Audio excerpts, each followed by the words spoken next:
Hello students, कल मतलब last class में हम लोगों ने संधि पढ़ा था। संधि क्या होती है, संधि के प्रकार और उनके प्रकार। ठीक है, तो जो संधि होती है उसका अर्थ बताया था। संधि का अर्थ होता है मेल या जोड़। ठीक है, संधि का मतलब ये है कि किसी रूल रेगुलेशन से, कुछ भी नियमों के आधार पर दो जब एक साथ मिल जाती हैं तो उसे संधि कहते हैं। ठीक है, तो वो हो गया हमारा संधि। फिर संधि के जो प्रकार है वो हमारे 3 प्रकार है: स्वर संधि, व्यंजन संधि और विसर्ग संधि। ठीक है, स्वर संधि का मतलब बताया था कि जब दो स्वरों के आपस में मेल होने से जो परिवर्तन होता है उसे स्वर संधि कहते हैं। व्यंजन संधि में दो व्यंजन मिलते हैं पर व्यंजन में ही परिवर्तन आता है तो वो व्यंजन संधि होता है।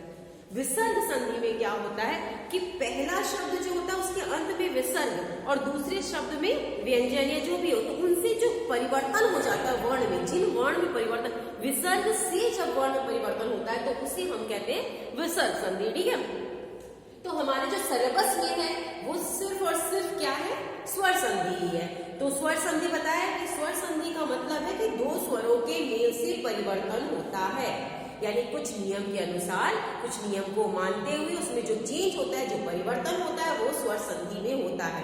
स्वर संधि जानने का सबसे आसान तरीका है कि जो परिवर्तन होगा सिर्फ स्वर से ही होगा।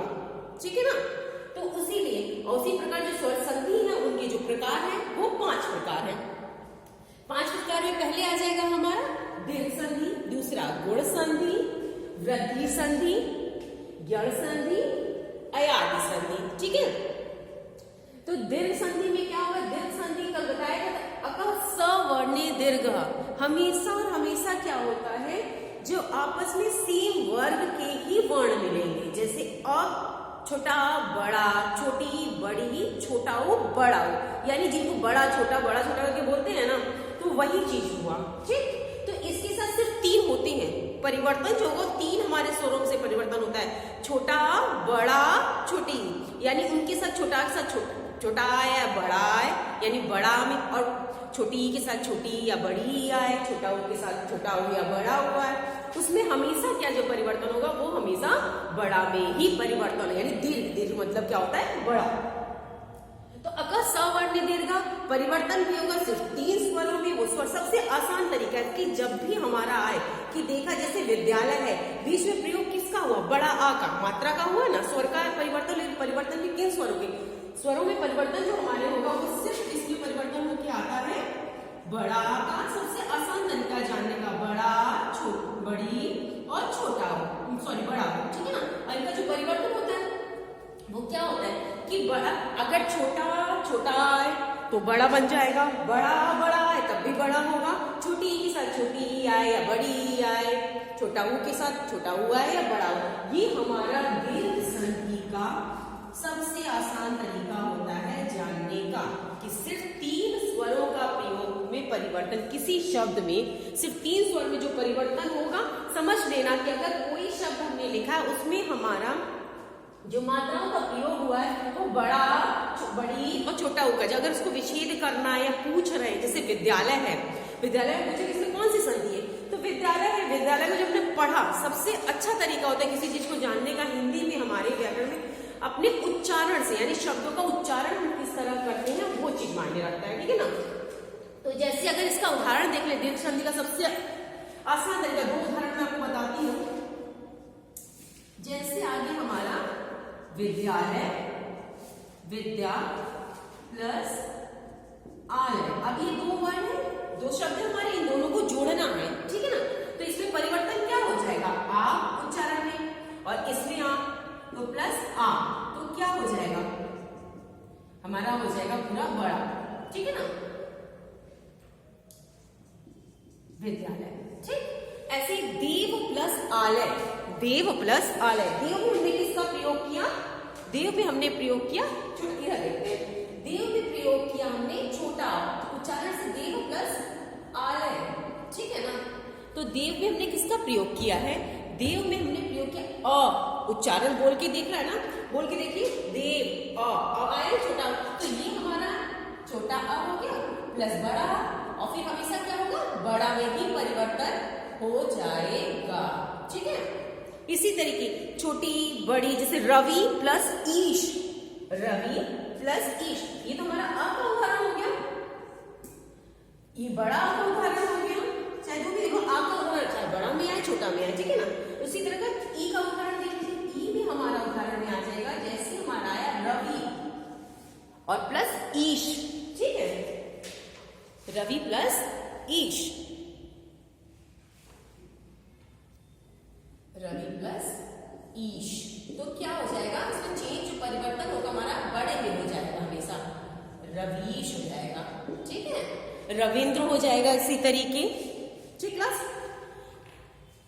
उसके बाद से जब छोटा हो या बड़ा हो का परिवर्तन देखेंगे, उसमें भी हमेशा जब आएगा हमारा तो परिवर्तन जो भी होगा वो हमेशा बड़ा में, जैसे भानु प्लस उदय, तो भानु प्लस उदय, भानु लिखते हैं, एक देख लीजिए, अगर हम लोग भानु लिखते हैं, भानु छोटा हो की मात्रा है, ये हमारा छोटा हो गया, प्लस उदय, ठीक है ना, तो इसमें प्लस छोटा हो, तो इन दोनों को मिला के क्या हो जाएगा, बड़ा ऊ, ठीक है। और कैसे हुआ इसको अगर देखा जाए तो ये हमारा जब इन दोनों को मिलाने से लिखेंगे, इनकी संधि करेंगे अर्थात इनको मिलाएंगे तो वो हमारा हो जाएगा भानुदय, ठीक है, ये हो गया हमारा भानुदय। ये हमारे तीनों हो गए, तीन अक्षर हैं, अ आ ई उ और उ। उसी प्रकार से ये तीन हमारे दीर्घ संधि में आते हैं, ठीक है। इसी प्रकार गुण संधि, गुण का मतलब कि कुछ गुण है, गुण मतलब क्या होता है, क्वालिटी, इसकी क्या क्वालिटी है इस संधि की, आज हम दो पढ़ेंगे, ठीक है ना। जो गुण संधि की क्वालिटी है इसका तो सबको समझ में आ गया होगा। उसके बाद जो गुण संधि की क्वालिटी है वो बस सिंपल सा, बहुत आसान, बहुत इजी, थोड़ा केवल समझने का ही जरूरत है। उसमें देखेंगे जब हमारा अ और आ के साथ, यानी बड़ा और छोटा आ के साथ जब छोटी ई या बड़ी ई आए, अन्य स्वर आए, दीर्घ में क्या था, सेम वर्ग था, और गुण संधि में क्या है, छोटा आ बड़ा आ के साथ अगर छोटी या बड़ी ई आए तो दोनों को मिलाएंगे तो ई हो जाएगा ना, तो यानी ए बन जाता है। कौन सा ए बनता है, ए से एन बन जाता है, ठीक है ना। उसके बाद से अगर हमारा छोटी अ और आ के साथ छोटा हो या बड़ा हुआ है, उसमें भी परिवर्तन, देखिए यही तीनों का खेल है। उधर भी सबसे आसान क्या है, दीर्घ संधि में भी यही तीनों थी और उसमें भी वही तीनों है, बस ये अंतर इतना है कि उनका जब सेम वर्ग आया दीर्घ संधि में तो वो दोनों मिलकर सेम बन जा रहे हैं और दीर्घ हो जा रहे हैं, बड़े हो जा रहे हैं। पर अब जब हमारा गुण संधि है तो गुण संधि का जो हमारा उदाहरण है या समझने का है, गुण संधि में क्या होता है कि अगर देखा जाए तो फिर जब बड़ा है छोटा के साथ छोटी ई या बड़ी ई आती है तो ए बन जाता है, और बड़ा और छोटा के साथ अगर ऊ छोटा हो या बड़ा हुआ है तो ओ बन जाता है। बस इतना सा ही परिवर्तन है, यानी अंतर है। सबसे पहले क्या होता है कि बस इतना हमको याद रखना था किसी चीज को जानने के लिए कि रूल क्या है किसी चीज का। तो रूल हमारा जब दीर्घ संधि, मैक्सिमम दीर्घ संधि का आता है, ठीक है, तो उसमें देखिए दीर्घ संधि का तो पता ही चल गया, दीर्घ संधि का फॉर्मूला है अकह सा वर्णे दीर्घ, यानी हमेशा हमेशा जब अपने वर्ग का जो सेम वर्ण आए तो वो दीर्घ होगा। गुण संधि का जो फॉर्मूला है वो हमेशा यही होता है आद गुणा, आद गुणा, यानी अगर अ और आ के बाद छोटा और बड़ा आया, क्या हम देखें दीर्घ संधि हमारी हो गई थी, अब हमारी आगे गुण संधि, ठीक है। गुण संधि, गुण संधि का जो फॉर्मूला है या सूत्र है उसे कहते हैं आद गुणा, आद गुणा, ठीक है, ये हो गया। इसमें क्या होता है, अगर हमारा छोटा या बड़ा आ के साथ क्या है, छोटी ई या बड़ी ई आती है तो क्या होता है, इसके साथ छोटा आ और बड़ा आ के साथ अगर छोटी या बड़ी ई आए तो हमारे इन दोनों के स्थान पर क्या बनेगा, ए बन जाता है। जब इन दोनों को मिला के अगर हम कोई चीज बोले, जैसे अब देख लीजिए पर सिर्फ उच्चारण को दृष्टि में रखते, संधि के लिए सबसे, संधि के हमारे हिंदी व्याकरण में मैक्सिमम उच्चारण पर ही डिपेंड करता है, ठीक है ना, अधिकतम। जब हम अ प्लस ई इन दोनों को अगर पढ़े मिला के तो क्या आई हो जाए, तो उच्चारण में लास्ट में क्या ए आ रहा है ना, तो वो हमारा बन गया ए, ऐसे इसका हो जाएगा, ठीक है। उसी के बाद अगर ऊ या ऊ आए तो अ और आ के बाद उसी प्रकार, ये तो हमारा पहला चीज हो गया। दूसरा क्या है कि अगर हमारा अ और आ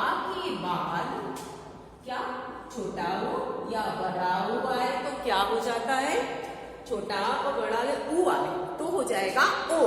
क्या हो जाएगा? हमेशा हमेशा ओ ही होगा। ठीक है ना?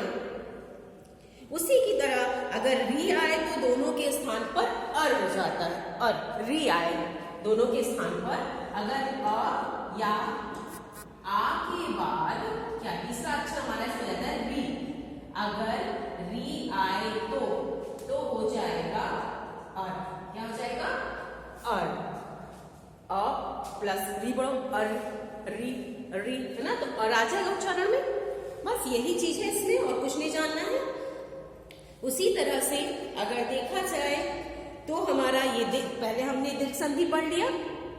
अकसा वर्ण दीर्घ सेम वर्ग का आना चाहिए तो क्या हो जाएगा? हमेशा हमेशा बड़ा हो जाएगा। गुण संधि में क्या होता है? आद गुणा है तो उसमें क्या, उसमें भी यही है, छोटा और बड़ा के साथ अगर ई छोटी या बड़ी आए तो ए हो जाता है, छोटा या बड़ा के साथ अगर ऊ या ऊ आए तो ओ हो जाता है। ठीक है ना? उसी प्रकार से अगर देखा जाए तो ये हमारा आज का हो गया। नेक्स्ट टॉपिक में हम लोग पढ़ेंगे वृद्धि संधि। दो हो गया ना हमारा, गुण संधि हुआ, सबसे पहले दीर्घ संधि पढ़ा, गुण संधि पढ़ा, और नेक्स्ट टॉपिक होगा वो हमारा होगा वृद्धि संधि। ठीक है? तो देखा जाए सबसे पहले हमारे कोर्स में संधि का मतलब होता है मेल या जोड़, कुछ नियमों से जो परिवर्तन है। सबसे पहले यही टॉपिक ये जानना जरूरी कि संधि है क्या। संधि का मतलब है मेल या जोड़, लास्ट क्लास में पढ़ाई था। उसके बाद इसके प्रकार 3 प्रकार है, स्वर संधि, व्यंजन संधि और हमारा विसर्ग संधि। स्वर संधि नाम से पता चला, जब स्वरों के आपस में आने से जो परिवर्तन होता है वो स्वर संधि के अंतर्गत आ जाता है। व्यंजन संधि दो व्यंजनों के मेल से उसमें कुछ परिवर्तन होता है, यानी व्यंजन संधि में व्यंजन में ही परिवर्तन होता है तो वो हो जाता है हमारा व्यंजन संधि। विसर्ग संधि में किसी दो शब्द को अगर जोड़ते हैं तो विसर्ग से शब्द में परिवर्तन, वर्ण में अक्षर में परिवर्तन आ जाता है, वो हमारा विसर्ग संधि में आ जाता है। Okay, thank you class.